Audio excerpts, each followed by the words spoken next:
In front of me, you can see I have this very nice looking mouse pad, but it is very much just a looks mouse pad. Moving the mouse on it, there's a lot of friction, and I don't like that shit because it feels like it's grabbing nonstop, and it's such a friggin' cat hair attractant. I wanted to try something new, so I did some research on some mouse pads, and I found glass mouse pad. So this is Pulsar Superglide. It's a little bit bigger than I thought it was. First things first, I gotta open this thing, which involves using a knife. You guys can see it, I can't see it. It's upside down. No, it's covered. What's in the box? We got a sticker. We got instructions on how to open, and we get extra little feet. I look so comfortable. Then we peel back. Oh yeah, that's sexy.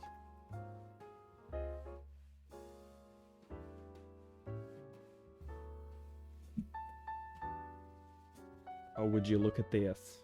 In a video that is either coming out before or after, I talk about this mouse that I've had for I don't know how long. It's the Attack Shark X11, and the feet on this thing suck. The mouse is great. The little wireless charging dongle is pretty cool, but the feet on it really suck, and I feel like that's partially the reason why it grabs so much. Oh, even that's way better. Wow. Emma's coloring in the background. First, before using the mouse pad, thoroughly wipe desk where you want to put the pad, making sure that there is no dust residue before applying the pad. Yeah, so I'm not sure if it's supposed to stick to the desk or if it's just supposed to be that little bit grippier. Let's try to wipe this down real quick. I don't think it'll even move just with the plastic on, but next step would be to remove the existing skates. Let's try to take these off.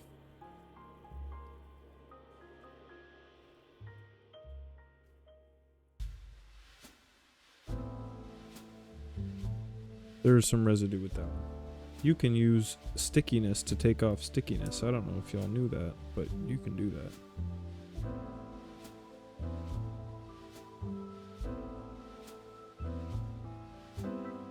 Feels nice.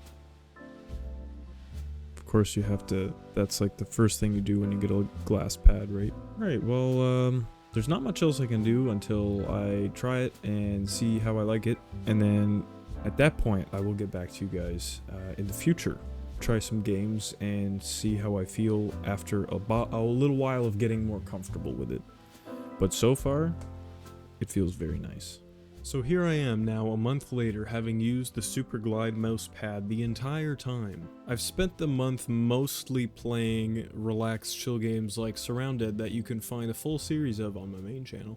The only competitive-ish game that I play would be Siege. I don't know if that's the best of all games to determine like your actual skill compared to your rank, because everybody knows your rank doesn't mean shit anymore. Using the glass mouse pad, I went from silver to platinum, and beforehand I've never seen platinum. You can also check out live streams where sometimes I play Siege on my main channel. I have seen quite a bit of improvement, and that comes to me because I'm no longer relying on my mouse pad. If it makes any sense at all, basically now that we have this glass mouse pad, there's little to no friction at all, like pretty much zero. And if you pair something like a glass mouse pad with a sports sleeve, or in any case you could buy them from professional gamers and they're called gaming sleeves, you have no friction on your arm either.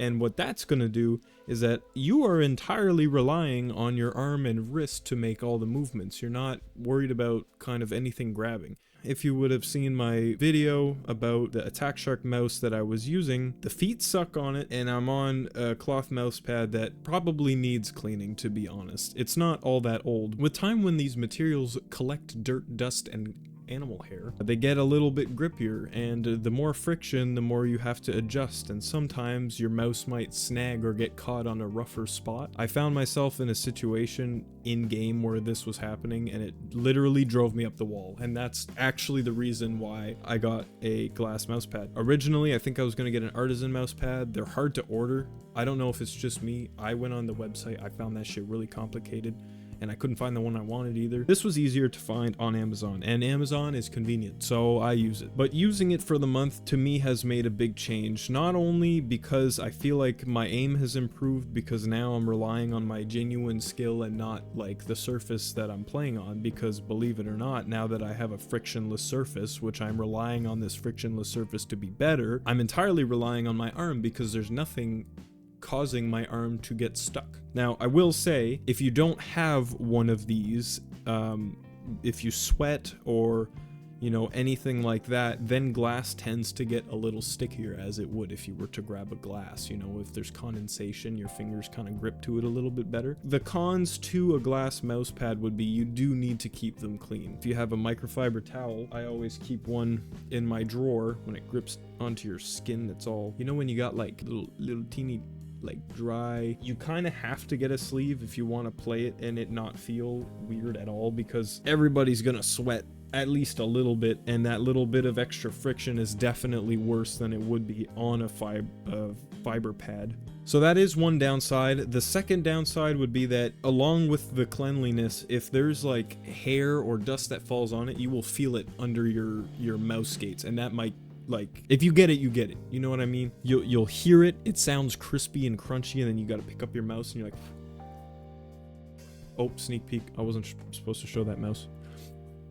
Review at a later time. Downsides, have to keep it clean. Likely will need a gaming or sports sleeve in order to make sure that it stays as clean as it could be. Upsides for me outweigh the downsides. I enjoy having this pad that has no friction because, like I said, time and time again, if I have no friction, the only thing I'm relying on is my aim. If I overshoot, that's me.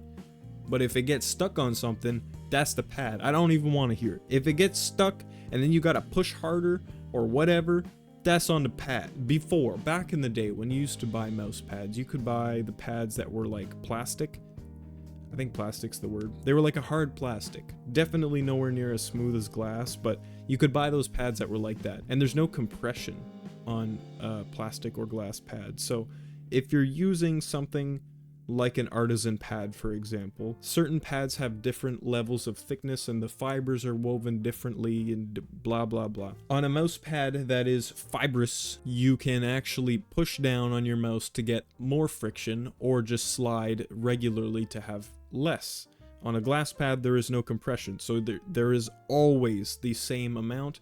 If you push harder, I mean, you get a little bit more grip, but then at that point you're just killing your mouse feet. So that is maybe something you do have to adjust to when you do decide to change. But in all seriousness, I do believe that for me personally, I think it's worth the upgrade. Glass pads are expensive, but they're not as delicate as you think. Maybe I can't speak fully and honestly about that because I don't get angry and smash shit, because I live in a world where it's just everything too expensive to replace. The facepalm saves your gear, so you always do the facepalm. It should be shatter resistant. I don't know if people have shattered these unless they've dropped them. I would say if you're in the market for a new mouse pad, or you feel like you're playing games, your pad feels like crap, you're getting, it's such a niche feeling, but you know what I mean. If you've played comp games where you need like a quick something, or if you're just swiping nice and slow with a sniper scope and you just feel like something tug, the glide isn't even the whole way through. If you know what that feeling is like, let me know down below, because I know that feeling all too well. If that's the case,